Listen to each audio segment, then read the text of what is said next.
Binaha na naman nga pala yung lugar namin dito. Na ang bilis pumasok ng tubig sa loob ng bahay. Kasi tingnan nyo mga guys, may swimming pool na naman kami dito. Kaya naman ngayong araw, samahan nyo na nga muna kayo mag-akit ng mga gamit. From this to this, opo, binaha na kami dito. Hey, may isda na, Def. Nasaan, Def? Guys, di ko nilagay yan, ha. Mga ano?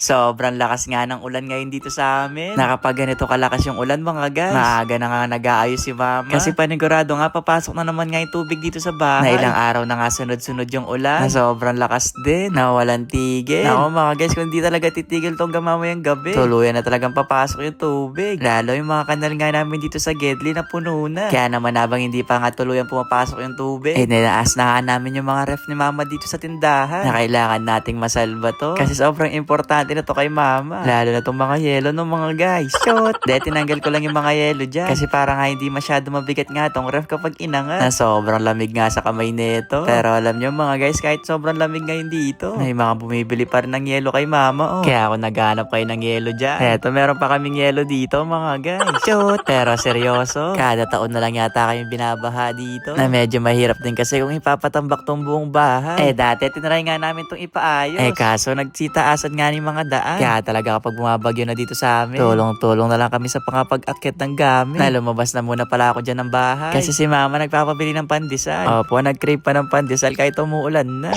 Na medyo mataas na rin pala yung tubig dito sa tapat namin. Ayan o mga guys, para na siyang beach. Pero alam nyo mga guys, bata pa lang ako dito sa lugar namin. Nasanay na talaga ako kada umuulan bumabaha. Pero sana mag-stop na yung ulan mga guys kasi tumataas yung tubig. Na ito na pala yung pinapabili ni mamang pandesal mga guys. Kaya naman bago nga ako umuwi, shout out ko na nga muna daw si ate. Na ito na pala yung update ng taas ng tubig dito sa tapat namin. Dito na siya sa may tuhod ko. Na uulan pa nga mga guys, tataas pa yan. Na-taste test ko na nga muna tong pandesal. Diba ako pala yung nag-crave nito, hindi si mama. Binilisan ko na nga lang yung pagkain mga guys. Kasi lumalakas na nga talaga yung ulan. Na kailangan na nga maakyat lahat ng mga gamit. Nasayang naman din kasi itong mga gamit mga guys kung masisira. Lalo na itong massage chair mga guys kabago-bago na ito. Wala pa yata itong isang buwan. Kaya kailangan na rin itong maakyat. Pero sobrang bigat nito kaya sa mga case na lang namin siya nilagay. Kaya sabi ko sa mga kasama ko dyan, konting tiis na lang. Nasa susunod na babagyo, di na talaga tayo babahain.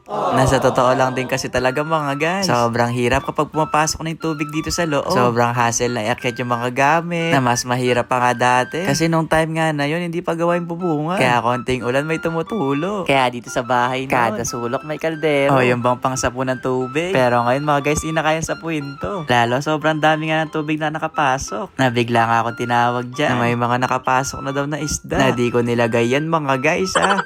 Wala pa nagtitindang isda ngayong araw.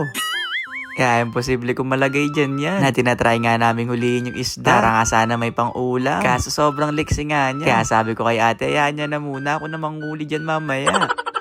Tara na mga guys, swimming na tayo dito. Na parang kailan nga lang tayo binaha, no? Ngayon, baha na naman tayo dito. Kaya sa mga binaha dyan katulad namin, mag-iingat kayo ha. Huwag na kayong lalabas ng bahay kasi baka mabasa kayo.